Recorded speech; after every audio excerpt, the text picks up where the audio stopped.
Você quer apoiar o nosso canal e nos ajudar a produzir mais conteúdo para você? É simples, basta você acessar o link da lojinha na descrição sempre que precisar comprar algum produto. Com este simples gesto, você estará nos ajudando muito.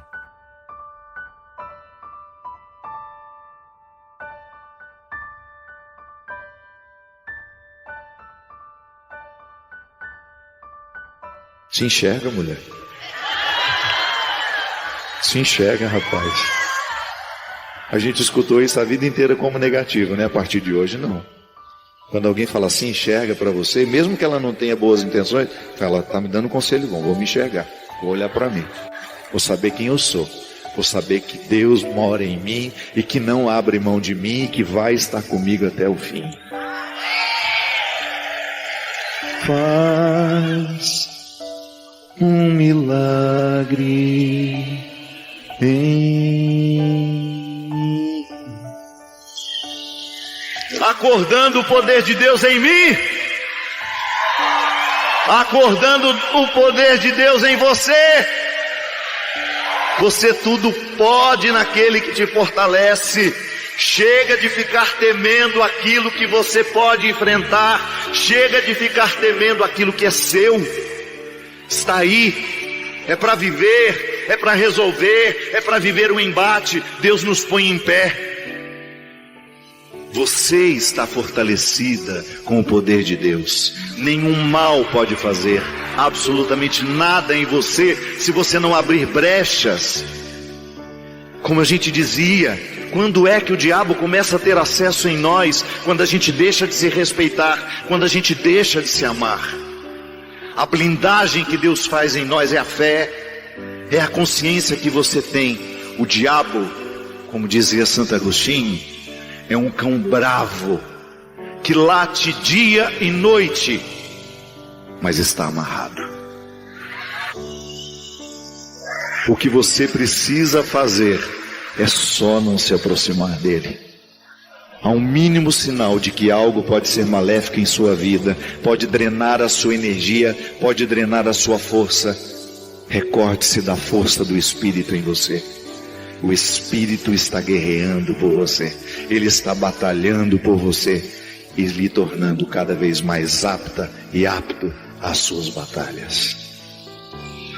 Tudo posso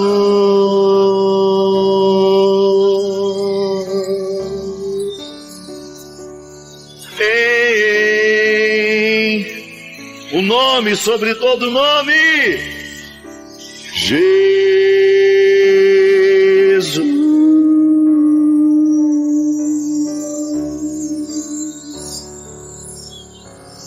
Nunca pare de lutar. Chega de desânimo. Show pandemia. Esperança nos nossos corações. Fé e muito amor para a gente vencer o que precisa ser vencido. Era uma vez e é quase logo ali que nós vivemos um tempo em que a gente perdeu muita gente que a gente se ama. E agora o que a gente menos quer é perder tempo com aqueles que a gente tem. O tempo ao lado das pessoas que nós amamos vira eternidade. Cuidado, parceiro, que a vida é trem-bala. Quando a gente menos imagina, está na hora de ir embora. Mas enquanto a gente não vai, a gente aprende. Quem mais você perdoou na vida? Certamente quem você mais amou. Não precisa dizer mais nada. Você me abraça.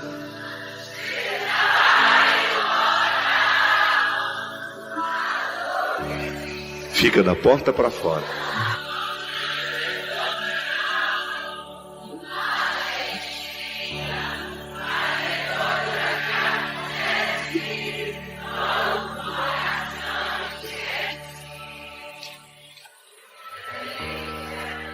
Essa é a música que eu mais gostava de cantar para minha mãe. Tinha um prazer enorme de deitar no colo dela e cantar isso.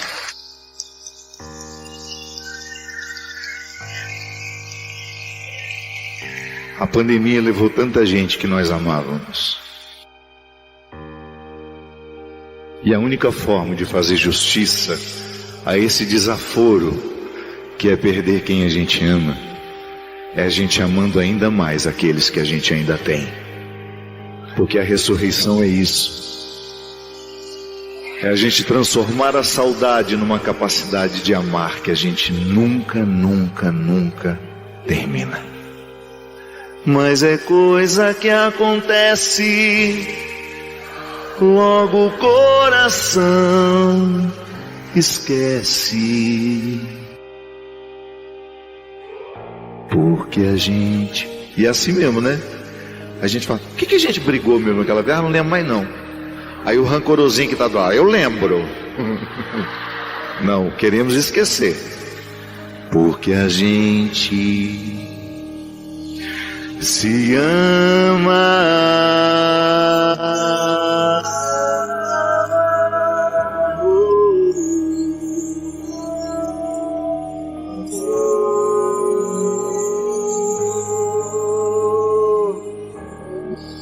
A maior riqueza que nós podemos ter na vida é a gente amar e ser amado. O resto a gente dá um jeito. Mas quando nos falta amor, a gente não tem condições nem de entender quem somos. O amor é que nos educa, é que nos faz chegar ao melhor de nós, fazer o outro também chegar ao melhor de si. Você sabe que há umas coisas que eu mais agradeço a Deus? É toda vez que eu identifico que alguém está tendo acesso à autoridade afetiva para educar o que eu sinto. Acontece. Ao longo da vida a gente vai encontrando as pessoas que vão educando quem somos. Porque tudo em nós precisou ser educado. Tudo, absolutamente tudo. Nós nascemos, chegamos a este mundo determinados pelo egoísmo da nossa condição. É inevitável. Você não pode nunca esperar a solidariedade de um recém-nascido. Nas primeiras fases da vida, a solidariedade é um valor que a gente nem sabe decodificar. Nós giramos em torno das nossas necessidades. É normal, é processo normativo. Não tem nenhum problema. A gente tem que esperar a maturidade cerebral para ensinar os conceitos. Mas um dia, quando você começou a ter o primeiro entendimento que sua mãe se cansa, que não tem nenhum problema você esperar um pouquinho, que ela está no banheiro, que daqui a pouco ela traz a sua comida, a sua bebida. Não diga a um recém-nascido, espere que sua mãe daqui a pouco chega. Não chore. Porque sua mãe já está chegando, ela está precisando resolver umas coisinhas, mas já ela vai. Aí sai do berço e a criança continua ali naquele berreiro. Não, nada em nós pode ser resposta solidária na vida, nas primeiras fases da vida. Mas em um determinado momento, com muito jeito, a sua mãe foi dizendo: minha filha, divida essa bonequinha com a sua irmã. O que a gente tem fica mais bonito quando a gente divide. Você começou a ter as primeiras lições sobre a sua capacidade de dividir o que você tinha. Divide um brinquedinho, divide uma bolachinha. Alguém começou a educar os seus sentimentos, os seus entendimentos, e você começou a florescer nas suas possibilidades. Aristóteles tinha muita razão, inclusive nos ensinou a filosofia clássica cristã. Absorveu muito dos ensinamentos de Aristóteles. Aristóteles dizia que quando você olha para uma semente, você vê todas as possibilidades da árvore, mas não é garantia que se torne. Você tem que colocar no lugar certo. Favorecer, colocar nas condições ideais para que a semente floresça com todas as suas possibilidades. O cristianismo em nós é a mesma coisa. Um dia você recebeu tudo isso em semente, em estado de semente, o batismo,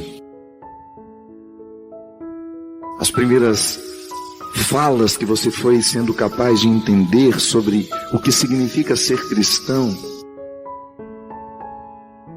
Porque se alguém não tivesse retirado você do seu egoísmo, é bem provável que você ainda estivesse repetindo todos os condicionamentos do indivíduo. O processo humano é sempre assim. Eu saio da condição de indivíduo quando a minha maturidade cerebral me permite isso. A psicologia nos ensina. Quem aqui já teve contato com a filosofia da psicologia de Piaget? O desenvolvimento do juízo moral. Como é que a gente amadurece na vida? Quando as pessoas, de acordo com as nossas possibilidades de entendimento, vão nos colocando diante das situações que nos ensinam. Piaget dizia de forma linda: a única forma que tem de educar uma criança que ainda não é capaz de ter uma complexidade de pensamento é brincando. As primeiras regras da vida nós não aprendemos com discursos morais, a gente aprende brincando. Existe um espaço a ser respeitado para a brincadeira, existem regras para a brincadeira. Foi o primeiro contato que você teve com aquilo que hoje você compreende como civilidade. Alguém se dispôs a civilizar a sua alma. Do indivíduo à condição de pessoa. O indivíduo, aquele que não se divide, não porque não quer, porque não pode. E depois você vai assimilando os valores do ser pessoa, que de acordo com a filosofia cristã, judaica, é uma junção das duas. Ser pessoa é aquele que se tem e se tendo se dá. Só posso dar a você aquilo que antes eu possuí. Se eu ainda não sou dono de mim, dificilmente eu me darei com qualidade a alguém. Quando eu vou tomando posse de quem eu sou, aí sim eu tenho o direito de me dar a alguém. Por isso que às vezes a gente se ama tão mal, a gente se casa com uma pessoa que ainda não se tem, a gente fica amigo de uma pessoa que ainda não se tem, que ainda tem todas as forças da individualidade prevalecendo sobre a condição de pessoa.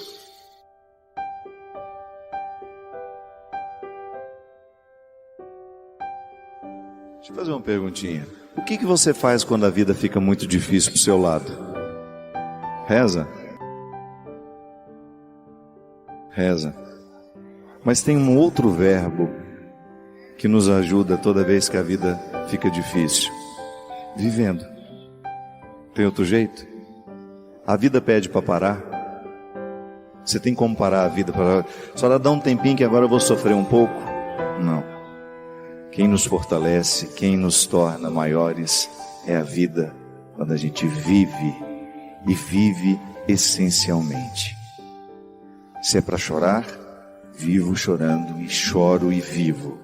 Se é para me alegrar, se é para lutar, luto vivendo.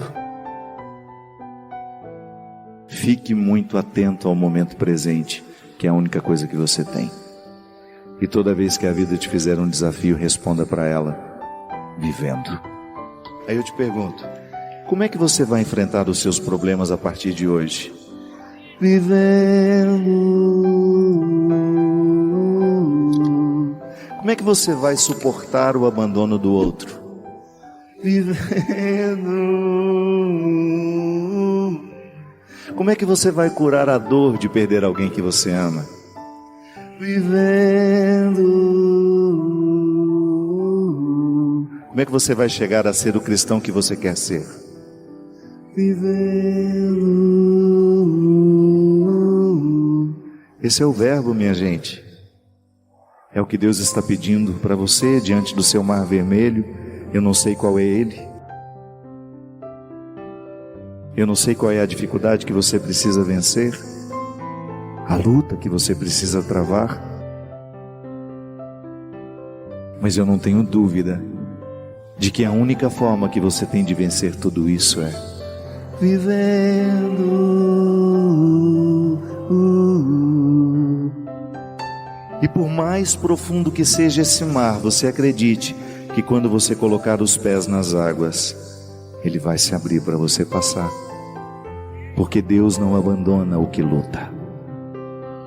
Nunca Deus abandona o que luta. Deus nunca vai abandonar o que luta. E você vive sozinho? Não. Você precisa dessas pessoas que te sustentam. Porque em muitos momentos o verbo viver só é suportável porque nós estamos acompanhados. É alguém que segura a nossa mão e que representa o verdadeiro amor humano de Deus. Desejo a você, nas suas travessias, que você viva intensamente, sempre acompanhado de bons amigos. É tão bom quando você termina um dia e você deita a cabeça no travesseiro e pensa assim: hoje eu não humilhei ninguém. Hoje eu não tratei mal ninguém. Hoje todo mundo que passou pela minha vida recebeu a minha melhor parte. Ai, como é bom isso, minha gente. Hoje eu não fui grosseiro com ninguém. Hoje eu não fiz fofoca. Terminou o dia, eu não falei mal de ninguém. Olha que maravilha. Isso é a sua melhor versão. Porque essa versão fofoqueira não é Deus que criou isso, não, é o diabo que fez. E às vezes a gente empresta o nosso corpo para o diabo morar. Precisa fazer um exorcismo, mandar embora esse diabo que às vezes mora em nós, através dos pensamentos negativos, através da fofoca, da injustiça, da arrogância.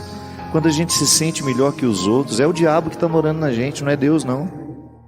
Deus está ali, coitadinho, apertadinho para dar espaço para o diabo. Porque Deus não sai, viu? O diabo sai, Deus não. Você pode fazer um exorcismo e expulsa o diabo, porque o diabo sai. Nada vai expulsar o Deus que está em você. Ai, que coisa linda isso. Não é maravilhoso? Não tem ritual para colocar Deus dentro de você. Não tem. Tem ritual para despertar a força do Cristo que já está em você por vocação, por imagem e semelhança. Quando a gente batiza os nossos filhos, não é para enfiar Deus dentro deles não. É para despertar o Deus que já está ali. É para dizer publicamente que a partir de hoje nós queremos que o nosso filho seja igual a Jesus. Nós vamos educá-lo para ele ser um Jesusinho na infância, um Jesus adolescente, um Jesus jovem, um Jesus velho, um Jesus adulto, idoso. Tem ritual para expulsar o diabo, mas não tem ritual para colocar Deus dentro de nós, porque Deus já está, é o dono de tudo, é o proprietário de tudo. Você é um ser sagrado, consagrado. Não esquece disso. Por isso, quando você estiver desanimadinho, com aquela tentação, ai, não estou cansado, tudo posso naquele que me faz. Porque quando você tem a certeza da vitória, o sofrimento é apenas um detalhe. Não é que nós cristãos sejamos masoquistas, não, eu não corro atrás de sofrimento algum, mas quando ele chega eu ponho a mesa, eu recebo bem. Porque eu sei que quem me trouxe aqui, minha gente, não foram as minhas alegrias. A autoridade do meu ministério sacerdotal, quem me deu foram as minhas lutas. São elas que me trazem aqui. Sem reclamar, sem vitimismo. Não, é com muita alegria que eu confesso. O sorriso que eu tenho hoje, quem desenhou foi as minhas lágrimas. Quantas vezes você ouviu isso? Filho, não chora, só para você ter o direito de chorar. Porque nada desperta mais o nosso choro do que quando alguém amorosamente fala, não chora, e te abraça. É a frase que pede o contrário. É a frase que autoriza o absolutamente contrário. Todas as vezes que alguém amorosamente te abraçou e te disse não chora, era justamente para você chorar, para destrancar aquilo que estava te machucando, te fazendo mal, e que se você tivesse guardado, teria prejudicado o seu caráter, porque o caráter ele só pode brilhar em nós à medida que a gente vai purgando tudo aquilo que nos adoece emocionalmente, eticamente. Muitos não compreenderão as suas batalhas, mas basta você compreender para você não desistir delas.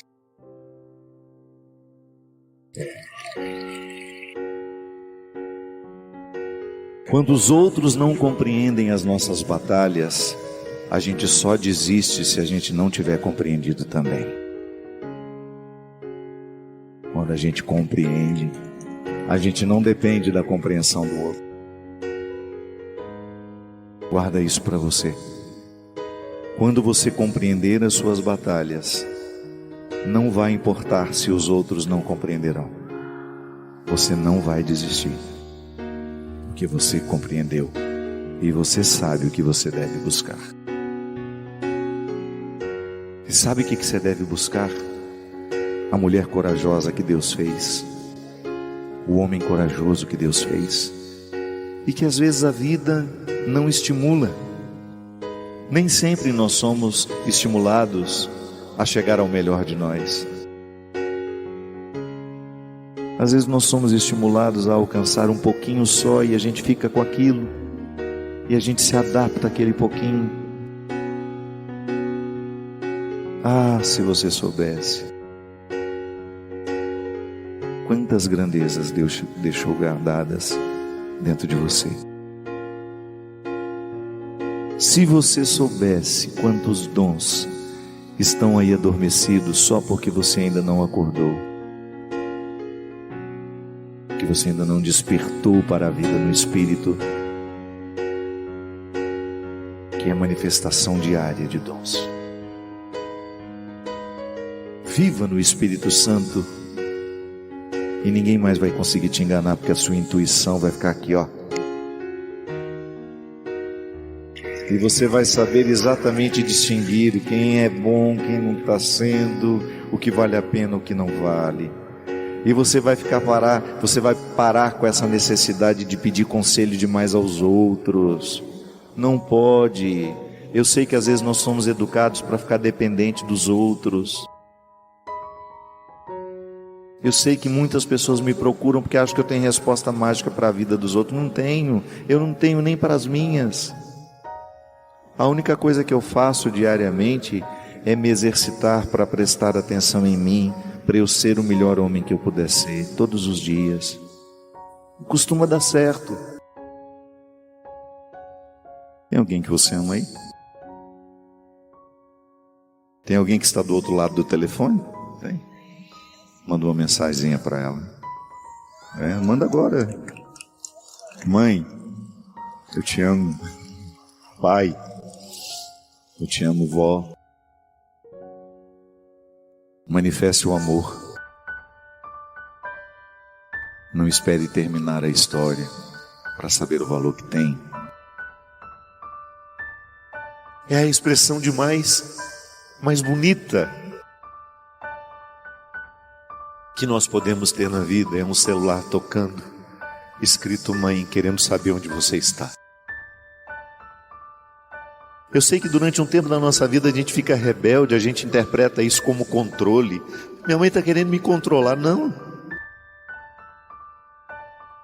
Porque quem ama quer saber onde o outro está, como ele está. Tudo isso molda o nosso caráter. Tudo isso um dia faz falta na nossa vida. Então, enquanto você tem, valorize. E quando você tiver os seus, ensine desde o primeiro momento da vida. Que se a gente não se educa, a gente fica indivíduo a vida inteira, incapaz de se distribuir aos outros, de se doar. A gente fica um poço de egoísmo.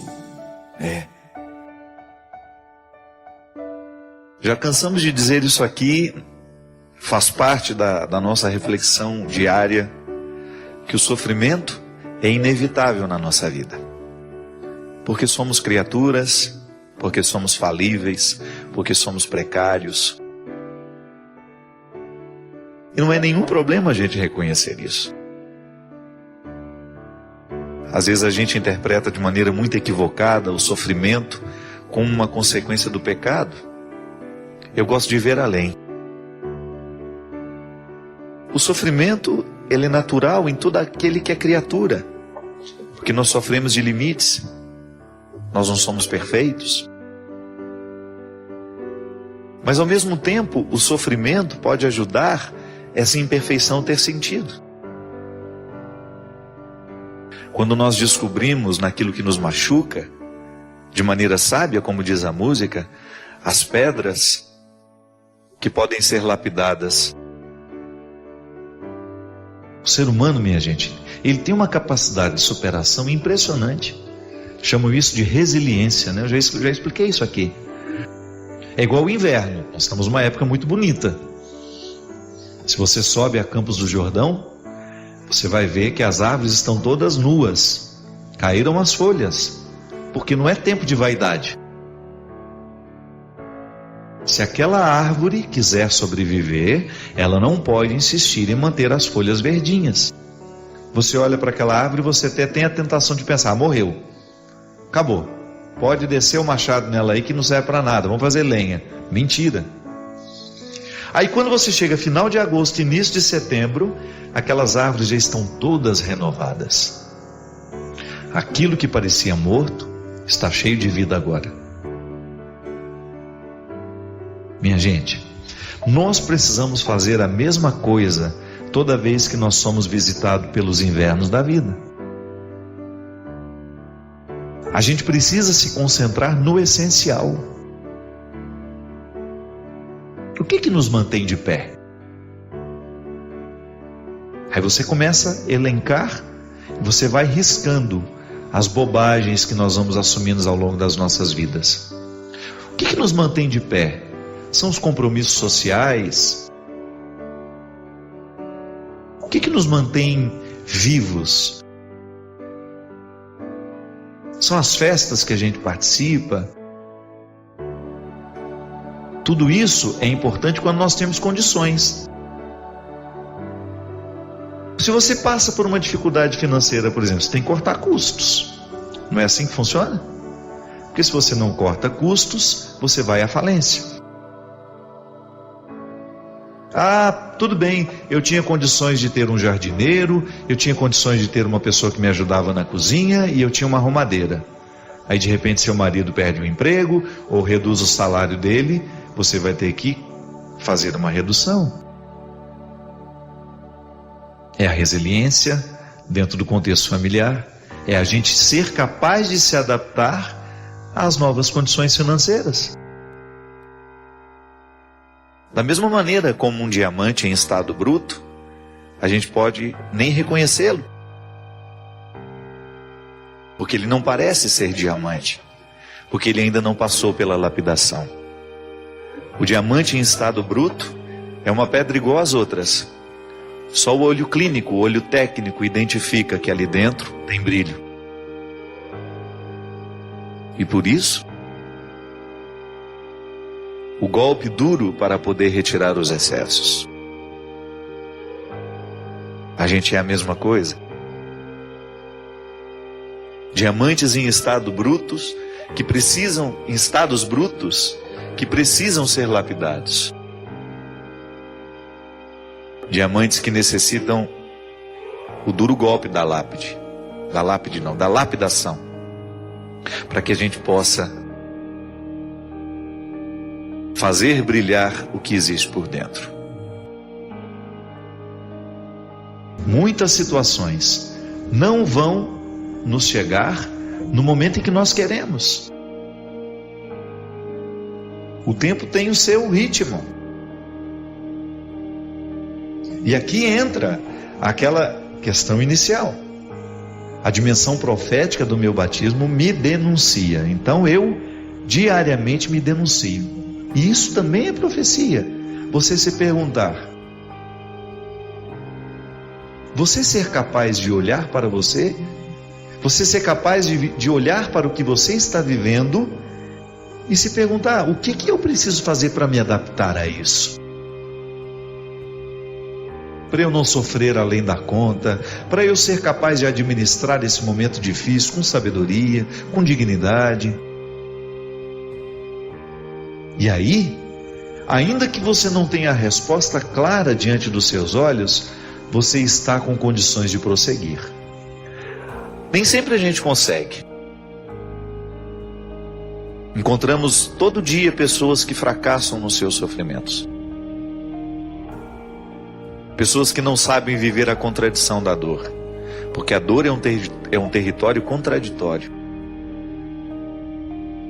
Quando nós somos visitados por um sofrimento agudo, é como se a coerência do mundo fosse embora. É como se a gente não tivesse condições de ajuntar as peças do mosaico que somos, ou dar significado a cada parte. A dor, ela parece que estilhaça a nossa inteireza.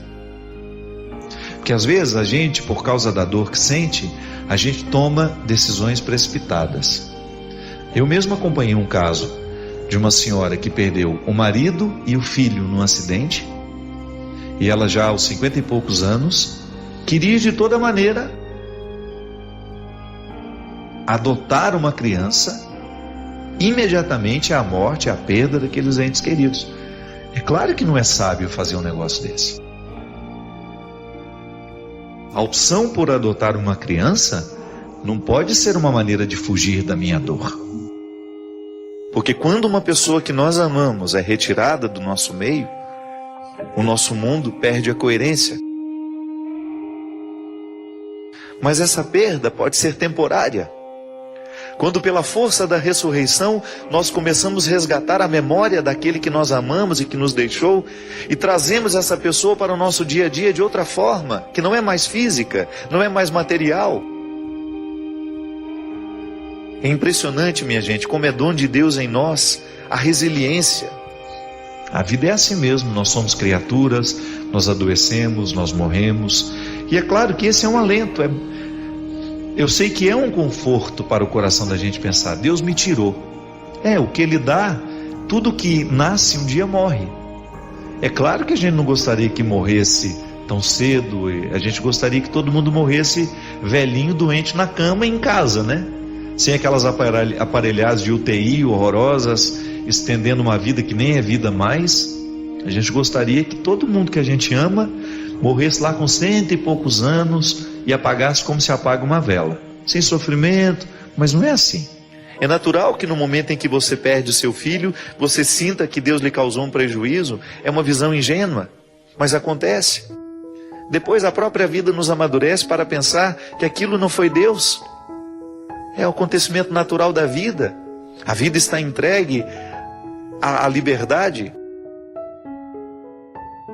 de ser o que pode ser. Então nós estamos abertos, nós estamos entregues às mãos dessa vida, onde acidentes podem acontecer por negligências nossas, ou até porque morremos naturalmente. O corpo morre.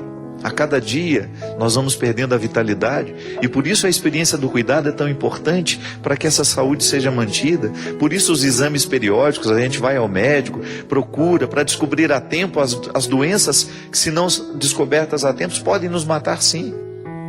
É a vida. Somos nós parceiros de Deus aí na manutenção de tudo isso, mas de vez em quando não dá certo. De vez em quando não dá certo. Por mais que a gente tenha lutado, por mais que a gente tenha tentado, a vida vem e nos rouba o que temos de mais precioso. A vida é cruel, gente, e é cruel para todo mundo. Não é cruel só com você. Onde existe vida humana, ali existe crueldade. Infelizmente, o que é a crueldade? Vamos especificar isso, né? Para não dar a impressão que Deus está sendo cruel com a gente. Porque definitivamente eu serei sempre um defensor de Deus. Eu não acho que Deus nos manda doença para nos ensinar nada. Eu acho que Deus sempre quer o bem. o bem da humanidade, o amor, a beleza, a bondade. Agora, ao entregar a obra criada a uma regra interior e livre, que existe dentro de cada condição criada, nós estamos sujeitos às leis. E o mistério de Deus, nessa hora, minha gente, acontece. Porque Deus nos fala muito mais quando nos calamos do que quando falamos. Você imagina se Deus ficar interferindo em tudo o tempo todo? Ele retira a liberdade do mundo, né? Mas tá bom, a gente acredita que quando a gente reza, Ele nos atende. Eu não estou entrando nesse mérito. Eu estou só dizendo que quando uma coisa ruim acontece conosco, não cabe perguntar por quê. Deus nos dotou de capacidade de resiliência, que é a gente mudar de forma, suportar o que está acontecendo e depois a gente reassumir de uma maneira ainda mais madura a nossa aventura de ser quem somos.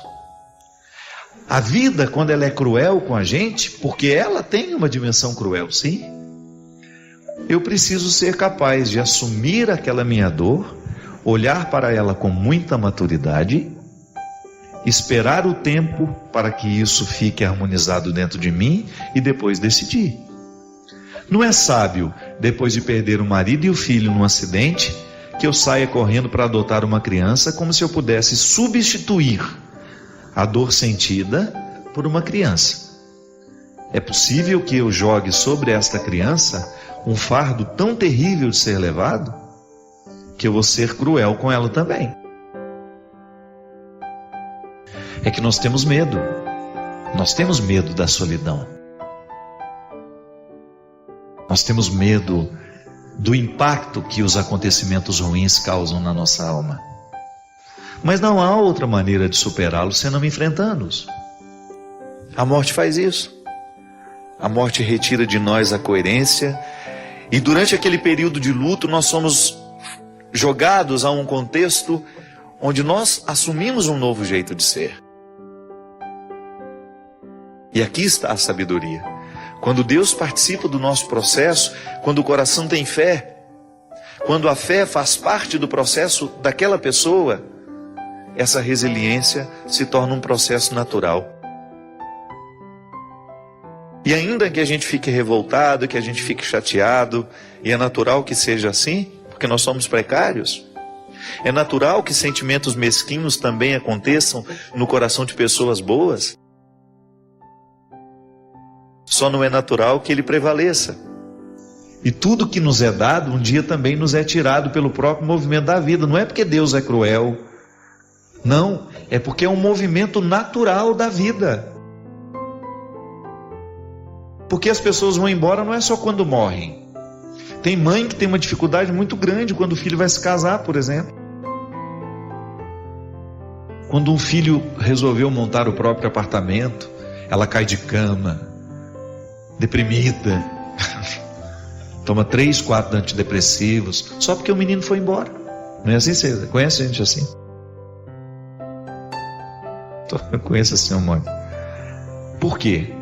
Estão com medo de viver a adaptação de um novo tempo, de olhar para aquela casa e ver que não tem todos mais aqueles filhos correndo para lá e para cá, mas que você pode descobrir dentro de você situações que você ainda não pôde viver porque a casa estava cheia de gente. Aí você começa a se beneficiar com a casa vazia. Não é tão ruim assim. Ah, padre, você fala isso porque não é com você. Eu sei. Mas eu também experimento a minha solidão.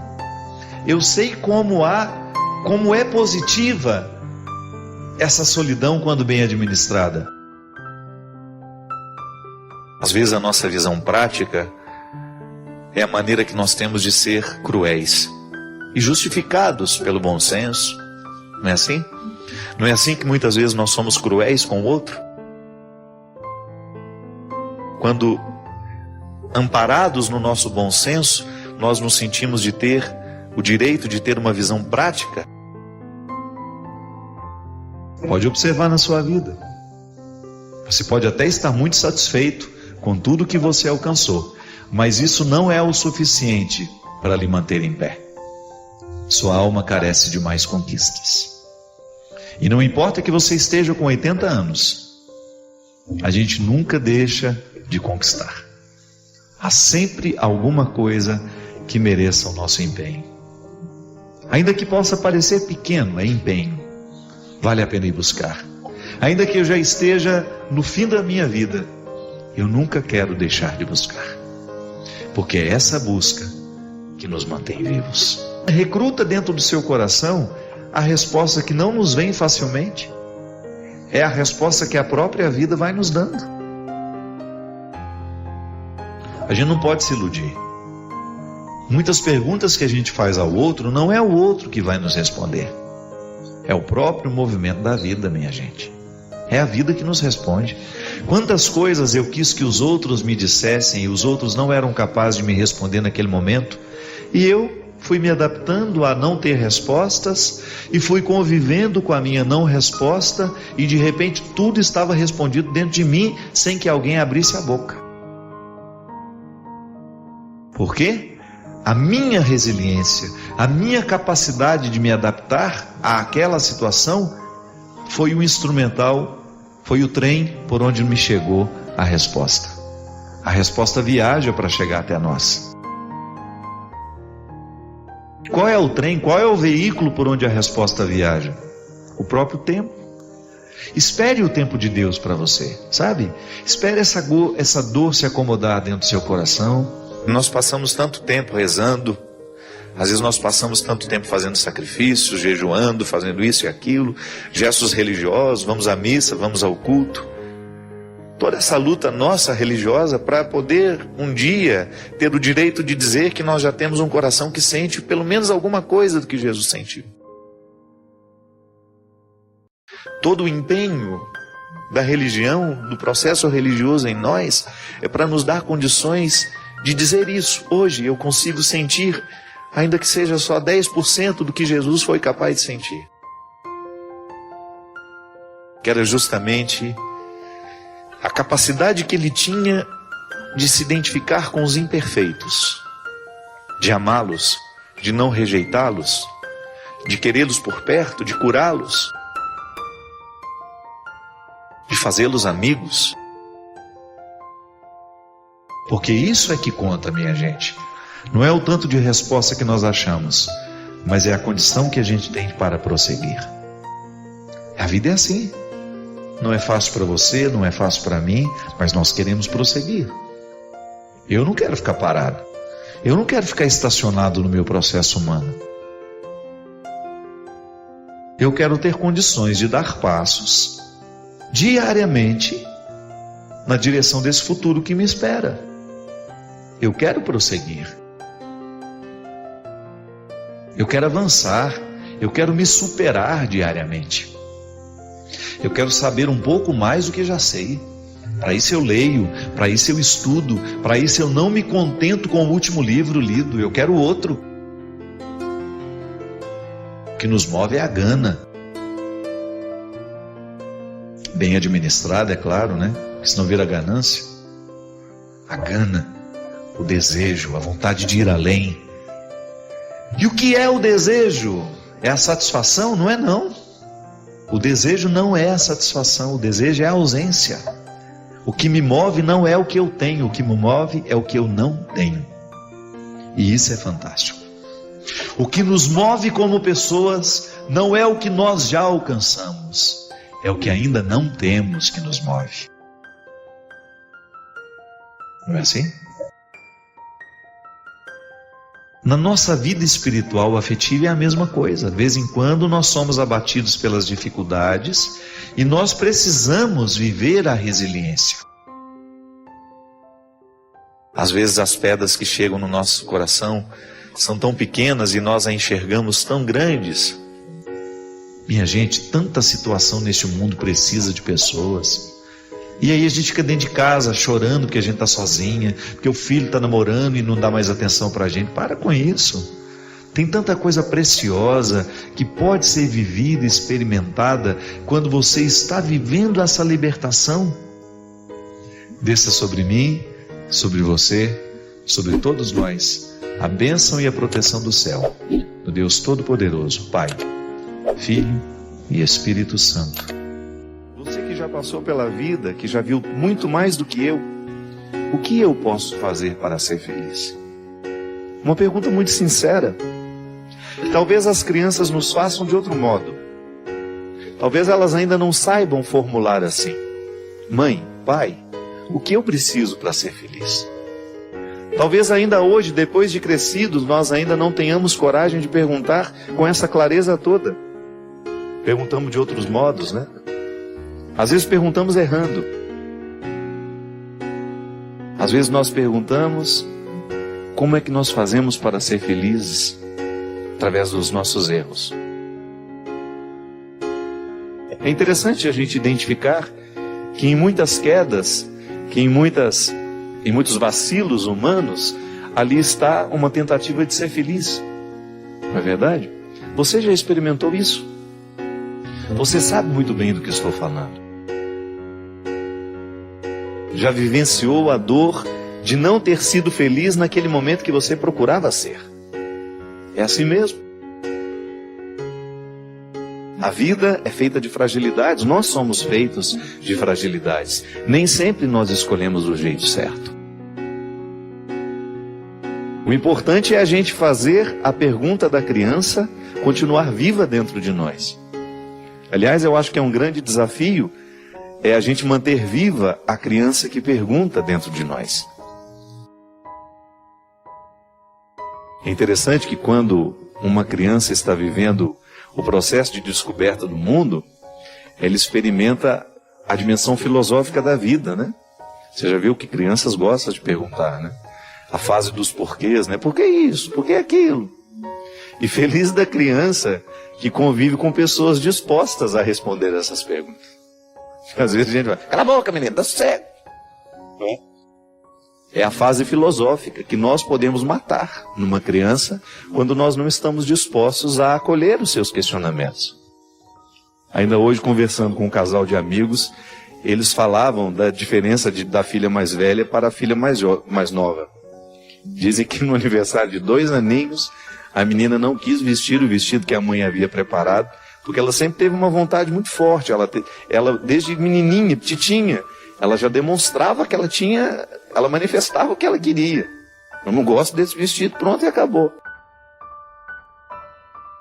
E aos 2 anos, você já imaginou isso? E aí disse que vestiu o vestido que ela não queria e não olhou para a cara da mãe durante toda a festa. Imagina uma criança com 2 anos. E aí eu estava dizendo para essa minha amiga que é mãe da criança, né? Falei, você pode ter um grande ser humano dentro de casa, né? Porque ela tem um temperamento forte. Essa menina sabe o que quer. Mas aqui, gente, é tão determinante quem vai conviver com essa criança para ajudar a fortalecer essa vontade do jeito certo, né? Sem que essa vontade se transforme em arrogância, em prepotência ou até mesmo em desobediência. É muito mais difícil conviver com um filho que tem uma inteligência aguçada, que tem uma força de vontade já muito presente na sua personalidade desde muito jovem, do que com um filho que é mais submisso. Então vai dar muito mais trabalho ser pai e mãe de uma criança que já demonstra essas aptidões filosóficas e essa força de vontade, né? Desde muito jovem. Porque a gente pode matar todo esse empreendedorismo que às vezes essa criança já tem dentro de si, que demonstra assim. Eu não quero esse corte de cabelo, pai. Eu não quero esse corte de cabelo, mãe. Me respeitem. É difícil, né? É difícil para quem é pai, é difícil para quem é mãe. Porque a gente ainda carrega aquelas coisas que a gente aprendeu, de repente, com os nossos pais, com os nossos avós. Que o filho é um desdobramento seu, é uma extensão do seu corpo, que você tem o direito de controlar como você quer. Não. O amor é essa capacidade que a gente tem de conviver com a diferença, de equalizá-la de um jeito harmonioso, para que não seja desrespeito aos pais, né? Mas ao mesmo tempo você alimentar essa criança que já tem uma força de demonstrar o que quer, o que pensa. É saudável.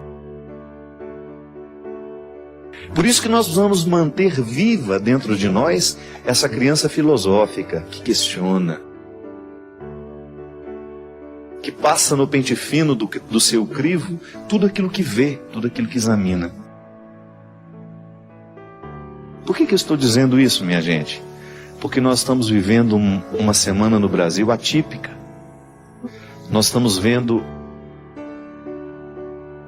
a partir de uma insatisfação de uma cidade como São Paulo, insatisfeita com o reajuste de 20 centavos de uma passagem de ônibus,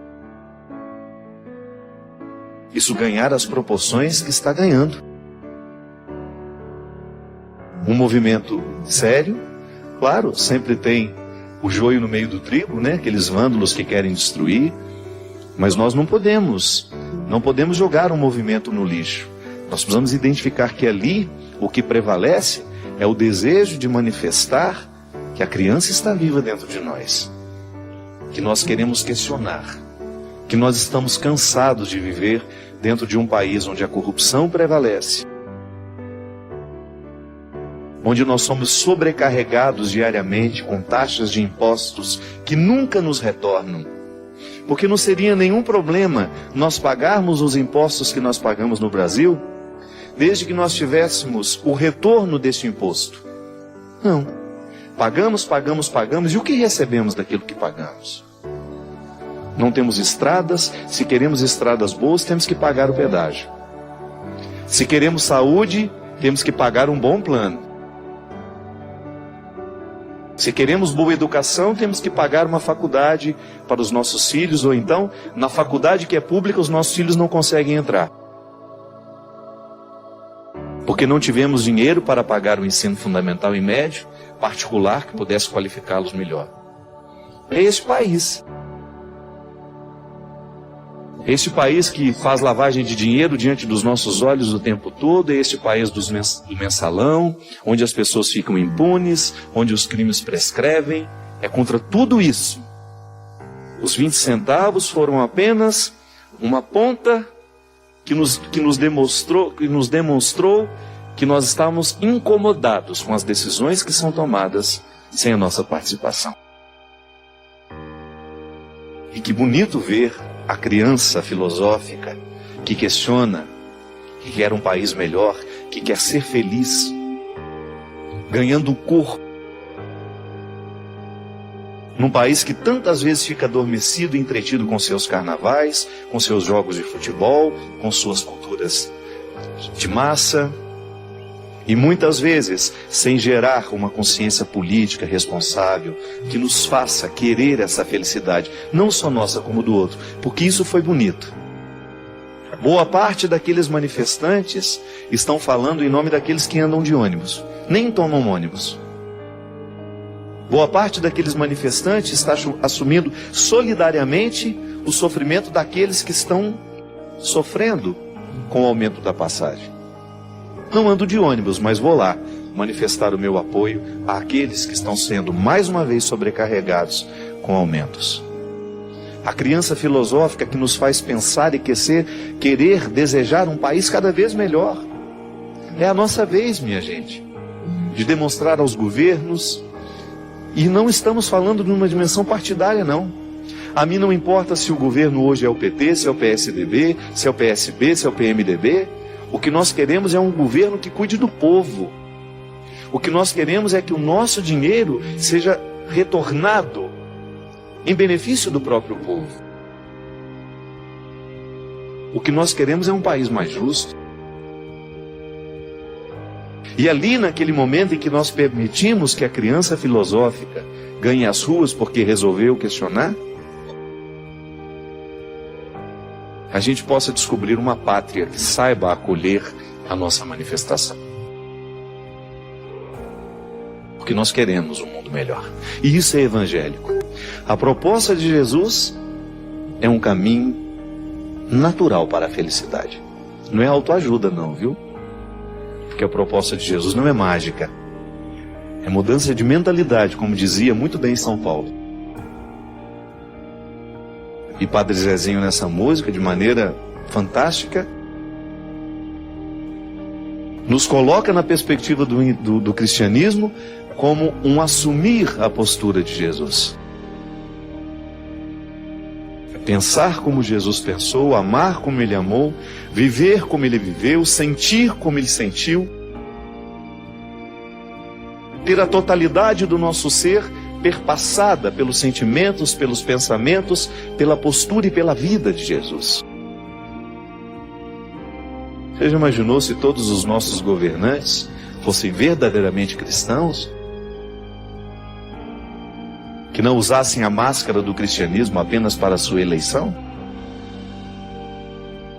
Você já imaginou se os nossos governos, ao invés de buscar medidas populistas, que só façam a manutenção de um poder eterno, estivesse realmente preocupada com a formação do ser humano, com a capacitação, com a vida, com a consciência deste povo? Não é verdade? Isso é religião. Essa é a dimensão responsável política que todo discurso religioso precisa perpassar. É a mudança de mentalidade. Eu não posso admitir que o meu cristianismo seja de fachada. Eu não tenho o direito de ir para as ruas protestar contra a impunidade, contra a corrupção, se eu promovo toda essa corrupção e essa impunidade em medidas menores na minha vida. É aqui que o cristianismo nos toca. É aqui que a criança filosófica precisa agir. Todos os dias à noite, essa criança filosófica precisa tomar conta de nós. Ela precisa prevalecer contra todas as hipocrisias que ao longo do dia, porventura, tomaram conta da nossa vida. E então nos perguntar a respeito deste cristianismo. Se o cristianismo que nós praticamos é um cristianismo cristão. Porque às vezes o cristianismo, esse nome, ele está distante da proposta de Jesus. Ele é fachada, ele é brilho só, fogo de artifício, que não dura muito tempo. E aí a verdadeira manifestação é aquela que ocorre todos os dias, quando você volta a se comprometer com o Evangelho. Você olha para a vida que você viveu, você honestamente identifica onde foi que você se desvirtuou, onde foi que você não pensou como Jesus, onde foi que você não agiu como Jesus, onde foi que você não amou como Jesus amou, e aí você reassume o compromisso com Ele. Isso é cristianismo fértil. É aquele que nos coloca todos os dias numa perspectiva de análise e de postura de atitude, de mudança de atitude. Hoje eu não vou dormir sem permitir que a minha criança filosófica, cristã, porque eu sou batizado, me interrogue a respeito de mim mesmo. A respeito das minhas escolhas, a respeito do que resolvi fazer, a respeito de tudo aquilo que eu permiti que fosse a minha vida hoje. Porque eu quero ser feliz. Não é verdade? Você também quer ser feliz. E às vezes a gente não é feliz, é porque a gente mata a criança que reflete em nós, que pergunta. Por que eu estou dando o exemplo da criança? Por causa da música. E por causa da indiscrição que toda criança tem. A criança é indiscreta, não é? Ela pergunta aquilo que muitas vezes o nosso juízo não permite perguntar. Ela é sincera. Por isso que Jesus falava que só pode entrar no reino dos céus quem for como as crianças. Ele não está falando da infantilidade. Ele não está se referindo a um jeito imprudente de viver, a um jeito infantil, imaturo, não. Ele está falando da pureza do coração. Ele está falando justamente da falta de cercas, da coragem de perguntar e de interrogar, da coragem de ser verdadeiro. Porque nenhum cristianismo pode ser frutuoso se ele não passar pelo crivo da nossa verdade. Está sendo verdadeiro o que eu estou vivendo? Será que hoje eu estou mais parecido com Jesus? Ou isso está apenas um discurso que não me toca? Será que hoje a minha manifestação, porque o cristão, ele vive em constante manifestação. Ainda que eu não saia nas praças para protestar, o nosso jeito de viver tem que ser tão coerente que ele incomoda. Incomoda no bom sentido. de provocar no outro um questionamento. Meu Deus, como ele é honesto. Meu Deus, como ele é verdadeiro. Como ele não se curva ao poder. Como ele não se curva àquilo que realmente não está de acordo com as suas convicções. Ele não se curva a nada que não está de acordo com os ensinamentos de Jesus. Ele faz tudo com muita misericórdia, com muita harmonia, mas ele não se curva. É o que nós precisamos, minha gente. É urgente no Brasil de hoje, neste Brasil que protesta, neste Brasil que acorda, uma postura cristã que seja constantemente manifestação pública de que nós queremos um mundo diferente. A começar pelo Brasil, a começar pelo nosso estado, pela nossa cidade, pela nossa casa. Está vendo como as grandes instâncias vão sendo particularizadas até chegar em nós, na minha casa e depois da minha casa, aqui no meu coração. Sua presença é valiosa para nós. Nos diga o que achou deste vídeo nos comentários, inscreva-se para não perder os próximos capítulos e convide outros a fazerem parte desta comunidade.